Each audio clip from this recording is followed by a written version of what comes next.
में ज्यादा चीजें इसलिए खराब है कि यहाँ कोई जो है कानून नहीं इसकी है। लाठी उसकी भैंस की हाँ मालूम है। एग्जैक्टली। और जितने लोन मिले हैं उनको कभी भी किसी सरकार ने सही जो है ना मकसद के सो हेलो गाइस, कैसे हैं आप लोग? उम्मीद है आप लोग सही सलामत होंगे। आपका स्वागत है वर्ल्ड रिएक्शन इंडिया के एक और नए मिक्स एक्शन वीडियो में। सो गाइस, इंडिया 90s में एक बार आईएमएफ के पास गया था और आईएमएफ से $1 बिलियन लोन लिया था और उसके बदले में भारत का सोना आईएमएफ के पास गिरवी रखा था। पर आज की हमारी वीडियो इस पर नहीं है कि भारत एक बार ही आईएमएफ के पास गया है। आज की हमारी वीडियो पाकिस्तान पर है, जो कि 23वां बार आईएमएफ का लोन ले रहा है। आप लोग जानते होंगे कि पाकिस्तान ने लगभग अपने जीडीपी का 80% लोन ले चुका है, फिर भी आज तक वो क्राइसिस से बाहर नहीं आ सके हैं और उनकी हालत तो ये हो चुकी है कि लोन चुकाने के लिए भी उनको लोन लेना पड़ रहा है। और पाकिस्तान की आवाम दाने दाने के लिए मोहताज है। उनको जो गाय गेहूं ना खाए वो गेहूं आज पाकिस्तान की आवाम खा रही है। और पाकिस्तान की मदद कोई भी कंट्री नहीं करना चाहती है, क्योंकि जो पैसा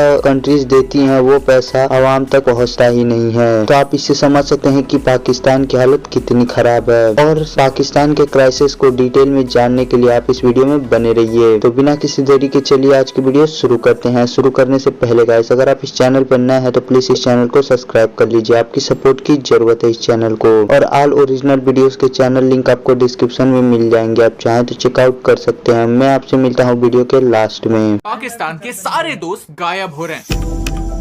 पाकिस्तान सबसे बेकार इकोनॉमिक क्राइसिस से गुजर रहा है और इस देश को कोई भी मदद करना नहीं चाहता। पाकिस्तान के लिए धीरे धीरे मदद के सारे रास्ते बंद होते हुए दिख रहे हैं। Pakistan is not getting a bailout. Pakistan is going through its worst economic crisis in years. Inflation is at a 50-year high and food has become unaffordable for millions. This country continues to implode. लेकिन क्यों America, China, Saudi जैसे देश पाकिस्तान को पैसा देने से डर रहे हैं? पाकिस्तान इस क्राइसिस में अकेला क्यों खड़ा? समझते हैं आज के इस वीडियो में। ये है हमारी सीरीज पाकिस्तान एक्सप्लेन, जहां हम पाकिस्तान की इकोनॉमी को एक इंडियन पर्सपेक्टिव से समझने की कोशिश करते हैं। इस वीडियो में हम देखेंगे कि पाकिस्तान को कहां से मदद मिलने के चांसेस हैं। क्या पाकिस्तान के ऐसे कोई भी दोस्त बचे हैं जो उन्हें जरूरत के समय मदद करेंगे? और इससे भारत को क्या लेसन सीखने की जरूरत है? अगर आप यहाँ पर नए हैं तो चैनल को सब्सक्राइब करना ना भूलिए। पाकिस्तान की ये सिचुएशन उनके लैक ऑफ प्लानिंग की वजह से हुई है, लेकिन आपको आपका करियर प्लान करने में हेल्प करेंगे हमारे आज के वीडियो के पार्टनर्स कोडिंग इन्वेडर्स। ये है भारत का लीडिंग प्लेटफॉर्म जो भारत के यूथ और वर्किंग प्रोफेशनल्स को फ्यूचर प्रूफ बनाना चाहते हैं। जिन लोगों का टेक में कोई भी बैकग्राउंड नहीं है, उन्हें भी एक हाई पेइंग आईटी फील्ड में जॉब दिलाना चाहते हैं। अगर आपको कोडिंग का सी भी नहीं आता तो कोई बात नहीं, आप एक डेटा एनालिस्ट बन सकते हैं कोडिंग इन्वेडर्स के साथ। कोडिंग इन्वेडर्स अपने इस कोर्स के बारे में इतने कॉन्फिडेंट है कि वो इनरोल करते समय ही आपको एक रिटन जॉब गारंटी अग्रीमेंट देते हैं। ये कहते हैं कि पूरा कोर्स और सारे असाइनमेंट्स कंप्लीट करने पर अगर आपको जॉब नहीं मिला तो आपके सारे के सारे पैसे आपको वापस मिलेंगे। कोडिंग इन्वेडर्स आपको देते हैं 1-on-1 मेंटरशिप और केस स्टडीज जो खुद Amazon, Philips, Deloitte के इंडस्ट्रियल एक्सपर्ट्स ने डिजाइन किए, बिकॉज ये प्रैक्टिकल नॉलेज में विश्वास रखता है। इनकी मदद से ऑलरेडी 20,000 से ज्यादा यंगस्टर्स ने एक हाई पेइंग पैकेज सिक्योर किया है। आप अगले 6.5 महीनों में अपने करियर को फ्यूचर प्रूफ बना सकते हैं। डिस्क्रिप्शन में मैंने आपके लिए एक स्पेशल लिंक दी है, क्लिक कीजिए और यूज कीजिए कूपन कोड AN27 ताकि आपके कोर्स फीस पर आपको 27% डिस्काउंट मिले। So hurry up, click on the link in the description. Chapter 1, पैसा कहाँ है? आपके स्कूल ग्रुप में ऐसा कोई ना कोई बंदा तो जरूर होगा जो कहता होगा कि भाई आज 20 रुपए दे दे, मैं कल लौटा दूंगा। और ये कल कभी आता ही नहीं। उस दोस्त का नाम अपने फोन पर चेंज करके पाकिस्तान कर दीजिए, क्योंकि पाकिस्तान की इकोनॉमी भी कुछ ऐसे ही चलती है। हर साल लोन लिया जाता है, फिर लोन का इंटरेस्ट बढ़ता है। ये पे करने के लिए पैसे होते तो है नहीं, फिर उस लोन का इंटरेस्ट चुकाने के लिए और लोन लिया जाता है और इसमें आम जनता सफर करती है, क्योंकि इसका फायदा आम जनता को होता ही नहीं है। पाकिस्तान को एड की लत लग चुकी है and that's the core issue. सबसे पहले देखते हैं कि पाकिस्तान पैसे कैसे कमाता है। उन्हीं के बजट को देखते हैं। रेवेन्यू रिसीट्स है 9,40,000 करोड़, कैपिटल रिसीट्स है 2,37,000 करोड़ और एक्सटर्नल रिसीट्स है 5,54,000 करोड़। और खर्चे कहाँ होते हैं? पाकिस्तान के टोटल बजट का 28.5% हिस्सा उन्हीं के फॉरेन लोन्स के रीपेमेंट करने में जाता है, दैट इज 3,93,000 करोड़ और मिलिट्री को 1.5 लाख करोड़ मिलते हैं। सिर्फ इन दो बातों में पाकिस्तान अपने पूरे बजट का 40% उड़ा देता है। तो बाकी कामों के लिए पैसा बचेगा क्या? घंटा। यही लोन के हफ्ते चुकाने के लिए पाकिस्तान नए नए लोन्स लेता है। अब ये बात IMF अच्छी तरह से जानता है और ये बात जानते हुए भी अब IMF पाकिस्तान की 23वीं बार मदद करने जा रहा है। लेकिन IMF डिसाइड कैसे करता है कि किसकी मदद करनी है और किसकी नहीं? इस बेल आउट के दो पार्ट्स होते हैं, एक होता है टेक्निकल रिव्यू और दूसरा होता है staff level review. Technical review में पाकिस्तान ऑलरेडी पास हो चुका है। 2019 में फॉर्मर पीएम इमरान खान ने IMF से $6 बिलियन का बेल आउट मांगा था और इसमें से $1.1 बिलियन रिलीज भी हुए। लेकिन जब भी IMF पैसा देता है तब वो आपके सिस्टम में इंटरफियर करना स्टार्ट करता है, कुछ कंडीशंस लाता है। IMF ने पाकिस्तान को पैसा दिया लेकिन एक शर्त पर कि आप इन पैसों का इस्तेमाल रेवड़ी पॉलिटिक्स में मत कीजिए। रेवड़ी पॉलिटिक्स यानी सब्सिडीज, फ्रीबीज। अक्सर सरकार इंपॉर्टेंट चीजों के प्राइसेस कंट्रोल करने के लिए सब्सिडीज देती है। जब तक महंगाई कंट्रोल में है लोग खुश, और इमरान खान ने IMF के पैसों के साथ कुछ ऐसा ही किया। IMF से पैसा लिया और लोगों को सब्सिडी देकर पॉपुलर बनना चाहा। लेकिन यहाँ हम ब्लेम सिर्फ इमरान खान को नहीं कर सकते, क्योंकि शहबाज शरीफ जब पीएम बने तब उन्होंने यही सेम स्कीम्स कंटिन्यू रखी। अब IMF का दिमाग हट गया, वो कहने लगे कि अगर आप हमारे पैसों का इस्तेमाल पॉलिटिक्स के लिए कर रहे हो तो ये नहीं चलेगा। अब IMF बन गया है स्ट्रिक्ट। अब उन्होंने कहा कि बेल आउट चाहिए तो पहले ये सारी शर्तें मंजूर करो, अगर शर्त मंजूर है तो ही पैसा मिलेगा। शर्त मंजूर है? आप वीडियो पॉज करके ये सारी शर्तें पढ़ सकते हैं। प्लस IMF ने कहा है कि भाई टैक्स बेस बढ़ाओ। आपके बहुत कम लोग हैं जो टैक्स पे करते हैं, तो आपको अगले साल लोन की किश्तें भरने के लिए पैसा कहां से आएगा? आप फिर से आओगे लोन लेने के लिए। At the same time IMF ने यह भी कहा है कि इन्फ्लेशन 5 से 7% तक ही रखो। वही इन्फ्लेशन जो आज 35% तक पहुंच गया। पाकिस्तान के पॉइंट ऑफ व्यू से देखा जाए तो यहाँ कुआं है तो वहां पर खाई। इन्फ्लेशन कम करने के लिए सब्सिडी तो देनी पड़ेगी जो IMF को मंजूर नहीं है, और अगर अपना इनकम बढ़ाने के लिए एग्जिस्टिंग सब्सिडीज को कैंसिल कर दिया तो लोग पागल हो जाएंगे। और IMF को ये सब पता है, लेकिन वो काफी स्मार्टली प्ले कर रहा है। पैसा देने से मना नहीं कर रहा, लेकिन डीले जरूर कर रहा है। ऐसी शर्तें रख रहा है जो शायद पाकिस्तान के लिए अनएक्सेप्टेबल हो, क्योंकि उन्हें ये पता है कि पाकिस्तान के पास ज्यादा समय नहीं है। एक टाइम आने पर उन्हें ये सारी शर्तें एक्सेप्ट करनी ही होंगी। चैप्टर 2, ये दोस्ती हम नहीं तोड़ेंगे। पाकिस्तान के कुछ दोस्त बहुत पैसे वाले हैं, जैसे सऊदी अरेबिया, UAE, कतर, और उन्होंने प्रीवियसली पाकिस्तान की मदद भी की है। आइए देखते हैं कितनी,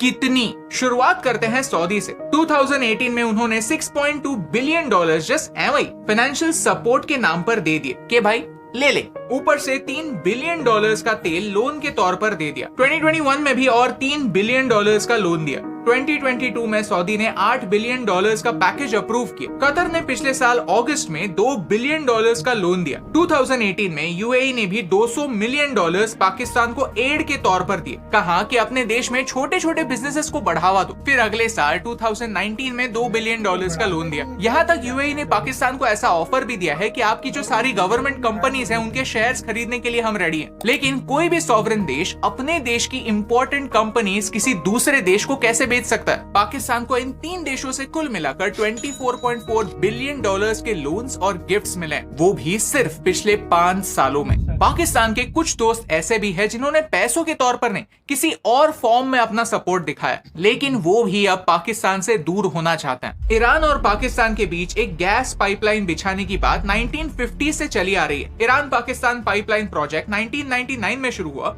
और ईरान ने अपने साइड की पाइपलाइन कब की बना ली, लेकिन पाकिस्तान ने अपनी साइड की पाइपलाइन बनाई नहीं। अब ईरान ने कहा है कि 2024 से पहले अपने साइड की पाइपलाइन का काम खत्म करो, नहीं तो नुकसान भरपाई करो। जो पाकिस्तान ऑलरेडी बैंकरप्ट होने जा रहा है, उससे ईरान $18 बिलियन की फाइन वसूलने वाला है। फनी पार्ट यह है कि इस पाइपलाइन प्रोजेक्ट का हिस्सा भारत भी बनने वाला था, लेकिन भारत डर गया। उसे लगा कि इस पाइपलाइन में से गैस के बदले टेररिस्ट आने लगे तो हम इस डील से निकल गए और एक तरह से अच्छा ही हुआ, नहीं तो आज हम भी अटक जाते। लेकिन ये सारे देश पीके पड़ जाते हैं जब हम पाकिस्तान के बड़े भैया चाइना की बात करते हैं। चैप्टर 3, सबसे बड़ा गुंडा। पाकिस्तान को सबसे ज्यादा मदद अपने इस वीडियो के गुंडे ने यानी चाइना ने की है। पाकिस्तान ने सबसे ज्यादा लोन्स चाइना के कमर्शियल बैंक से लिए। नंबर्स की बात की जाए तो पाकिस्तान ने चाइना से $30 बिलियन का कर्जा लिया। इसमें से एक बड़ा पोर्शन सीपेक यानी चाइना पाकिस्तान इकोनॉमिक कॉरिडोर के प्रोजेक्ट्स के लिए था। लेकिन चाइना है सुपर स्मार्ट, उन्होंने पाकिस्तान को पैसे तो दिए, लेकिन कहा कि ये सारे कॉन्ट्रैक्ट्स एक चाइनीज कंपनी को ही मिलने चाहिए, यहाँ चाइनीज वर्कर्स ही काम करेंगे। इनफैक्ट आप सीपेक के लिए यूज होने वाले सारे पैसे एक चाइनीज बैंक में ही रखो, यानी चाइना का फायदा ही फायदा। उन्हीं के पैसे से उन्हीं के कंपनी का प्रॉफिट होता है, उन्हीं के लोगों के लिए जॉब्स बनते हैं और एक दूसरे देश में अपना प्रेजेंस भी बढ़ता है। इस पर एक पूरा डेडिकेटेड वीडियो बनेगा जरूर। चैप्टर 4।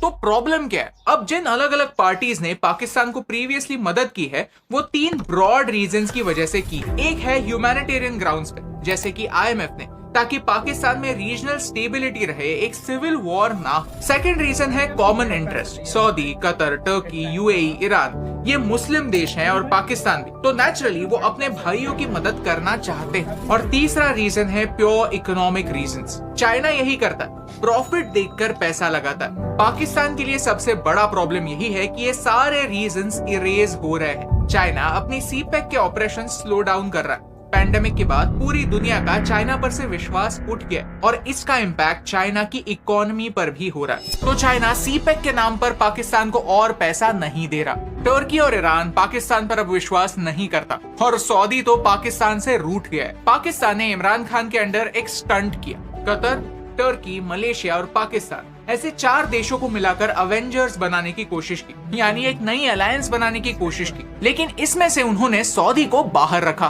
भाई ये बात सऊदी को बिल्कुल पसंद नहीं आई। अब सऊदी ने ये कह दिया है कि पहले हम बिना कंडीशंस के लोन और एड देते थे, लेकिन अब टाइम आ गया है कि जो देश हमसे पैसे लेते हैं वो अपने प्रोमिसेस पहले फुलफिल करना स्टार्ट करें। ये पाकिस्तान के लिए एक वार्निंग। प्रीवियस प्रोमिसेस फुलफिल ना होने की वजह से अब IMF भी पैसा देने से कतरा रहा है। हाल ही में न्यूज आई कि IMF ने यूक्रेन के लिए $15.6 बिलियन का लोन अप्रूव किया। अमेरिका ने सिलिकॉन वैली बैंक को बचाने के लिए रातों रात $300 बिलियन छाप दिए। IMF और वेस्टर्न देशों की प्रायोरिटीज अलग है, ये अब हम समझ गए, और इन प्रायोरिटीज में पाकिस्तान और श्रीलंका जैसे देश नहीं आते। Chapter 5 lessons for India. अब आते हैं हम इस वीडियो के सबसे इंपॉर्टेंट पॉइंट पर कि भारत को पाकिस्तान से क्या लेसन सीखने की जरूरत है। सबसे पहला लेसन है there are no free gifts. Pakistan के इकोनॉमिक हालात देखकर हमें हंसने की बिल्कुल जरूरत नहीं है। इनफैक्ट हमें फोकस हमारी खुद की इकोनॉमी सुधारने पर करना चाहिए। हमारे बजट को देखें तो हम हमारे खर्चे भी टैक्स रेवेन्यू से पूरे नहीं कर सकते। हमें पैसा कम पड़ता है और हम हर साल 40% पैसा उधार लेते हैं। ये पाकिस्तान जैसे बेल आउट्स नहीं है, बॉन्ड्स है जिनमें मोस्टली हमारे देश के ही सिटीजन्स इन्वेस्ट करते हैं। लेकिन मुद्दा यह है कि भारत अपने सारे खर्चे पूरे करने जितना पैसा नहीं कमाता। इन लोन्स पर हमें इंटरेस्ट पे करना पड़ता है और ये हमारे बजट का सबसे बड़ा हिस्सा होता है। जो पैसा देश की डेवलपमेंट में इन्वेस्ट हो सकता है वो सिर्फ इंटरेस्ट पेमेंट में चला जाता है। पाकिस्तान में 2022 में डेवास्टेटिंग फ्लड्स हुए। They were called the worst floods in a century. In floods की वजह से पाकिस्तान की इकोनॉमी प्रॉब्लम्स में आई। कल जाकर अगर इस लेवल की किसी नेचुरल कैलामिटी का भारत को सामना करना पड़ा तो शायद भारत के पास भी उतने पैसे ना बचे। It is said that loans steal the resources of the future. हम अगर कल के रिसोर्सेस आज ही खर्च कर देंगे तो कल हमारे पास पैसे नहीं बचेंगे। दूसरा लेसन यह है कि हमें गरीबी के साइकिल से निकलना पड़ेगा। वीडियो की शुरुआत में हमने देखा कि IMF अब पाकिस्तान के साथ स्ट्रिक्टली बर्ताव कर रही है क्योंकि पाकिस्तान का ट्रैक रिकॉर्ड खराब है। डिप्लोमैट का ये आर्टिकल कहता है कि जब भी पाकिस्तान में कोई नई सरकार आती है उनका पहला मूव यही होता है कि कटोरा लेकर दूसरे देशों के पास जाए और मदद की भीख मांगे। पाकिस्तान आज एक विशिष्ट साइकिल में अटक चुका है। देश में प्रॉब्लम्स हैं, इसीलिए देश में गरीबी है। लोग गरीब है तो टैक्स से पैसा नहीं आता, पैसा नहीं आता तो IMF से लोन लेना पड़ता। ये लोन इन्हीं गरीब लोगों को खुश रखने के लिए, टेम्पररीली शांत करने के लिए सब्सिडीज के रूप में खर्च होता। लेकिन क्या इससे गरीबी कम होती है? बिल्कुल नहीं। हम कब सीखेंगे कि सब्सिडीज एक बैंड एड की तरह एक टेम्पररी सोल्यूशन है? भारत भी फ्री का पानी, फ्री की इलेक्ट्रिसिटी, फ्री का राशन जरूर देता है, लेकिन इसका सारा फायदा करप्शन खा जाता है और गरीब लोग गरीब ही रहते हैं। इस मामले में भारत पाकिस्तान से डिफरेंट नहीं, बस थोड़ा सा लकी है कि हमारे पास थोड़ी बहुत बड़ी इंडस्ट्रीज हैं। ऑनेस्ट सैलरी देने वाले लोग हैं जिन्हें टैक्स कट कर ही पैसा हाथ में आता है। ये है देश का वर्किंग क्लास जो देश को चलाता है, अपने कंधों पर 1.4 बिलियन इंडियंस की रिस्पॉन्सिबिलिटी लेता है। The third lesson for Bharat is हमें हमारा इनकम बढ़ाना होगा। इनकम यानी देश का रेवेन्यू। फोकस मैन्युफैक्चरिंग पर करने की जरूरत। जब भी हम शॉपिंग करने जाते हैं तो एक चीज जरूर देखते हैं कि प्रोडक्ट बना कहां पर है। पेंडेमिक से पहले सारी चीजें चाइना से आती थी, अब सिचुएशन बदल रही है। मेड इन चाइना चीजें कम हो रही है, लेकिन ये चीजें बन कहां रही है? भारत में नहीं, वियतनाम में। सोचिए, हमारा मैन्युफैक्चरिंग सेक्टर इतना टूटा हुआ है, इतना ब्रोकन है कि हमें किसी दूसरे देश से इंपोर्ट करना सस्ता लगता है। मेरी पर्सनली यही कोशिश रहती है कि ज्यादा से ज्यादा इंडियन प्रोडक्ट्स हम ढूंढे और उन्हें ही खरीदें ताकि मैक्सिमम रेवेन्यू किसी भारत की कंपनी को मिले। टूरिज्म, फार्मास्यूटिकल्स, क्लोथिंग, इन सारी इंडस्ट्रीज में भारत को बेहतर बनना ही होगा। बाहर से पैसा भारत में लाना होगा एंड मोस्ट इम्पोर्टेंटली भारत का कम से कम पैसा कैसे भारत के बाहर जाए ये देखना होगा। ठीक है, हम 75 साल इस तरह हमारे गुजर गए कि कर्जा लेते हैं, उसको उड़ाते हैं, खा पी के और कर्जा लेते हैं, फिर उसको उड़ाते हैं, फिर खा पी के और कर्जा लेते हैं। कभी किससे मांगा, कभी किससे मांग तांग कर हम अभी तक पैसे आज तक मांगते हैं, तब भी वो मतलब भिखारी का जो टैग लगा वो बिल्कुल भाई बनता है। दूसरी बात ये, जिस तरीके से देखो सर्कल एक ही चल रहा है, सब्सिडीज दे रहे हैं, गरीबी है, मतलब वो गरीब फिर भी अमीर नहीं हो रहे। सब्सिडीज कह रही थी बहुत अच्छा है, हमें लोन नहीं मिल रहा। मतलब लोगों को पता है कि हम पे तो खर्च होना नहीं, तो ये करप्शन में ज्यादा निकल जाना है, आधा ये बस इस तरह ही करते हैं। एक लोन लिया, फिर जो लोन को चुकाने के लिए फिर लोन लिया, बढ़ती कौन है आम पब्लिक। और एक बार टैक्स की तो भाई टैक्स अमीर लोग तो बिल्कुल नहीं देते, पॉलिटिशियन बिल्कुल नहीं देते, जो बेचारे गरीब हैं हम तो लोग देते हैं, जो मिडिल क्लास के गरीब यही टैक्स देते हैं। इवन कि हमने माचिस खरीदी है या मोबाइल रिचार्ज करवाया है, इस पर भी हमें 25 रुपए टैक्स देना पड़ता है। तो गाइस आज के लिए बस इतना ही। उम्मीद है आप इस वीडियो को एंजॉय किए होंगे। एंजॉय किए तो प्लीज मुझे कमेंट सेक्शन में जरूर बताइएगा। और जाने से पहले गाइस अगर आप इस चैनल पर नए हैं तो प्लीज इस चैनल को सब्सक्राइब कर लीजिए, आपकी सपोर्ट की जरूरत है इस चैनल को। और ऐसे ही किसी भी वीडियो का मिक्स रिएक्शन वीडियो अगर आप देखना चाहते हैं तो आप मुझे उस वीडियो का नाम कमेंट सेक्शन में बता सकते हैं। मैं आपके लिए उस वीडियो का मिक्स रिएक्शन जल्दी इस चैनल पर ले आऊंगा। जल्दी मिलूंगा आपसे ऐसे ही किसी मिक्स रिएक्शन वीडियो में। तब तक के लिए बाय गाइस।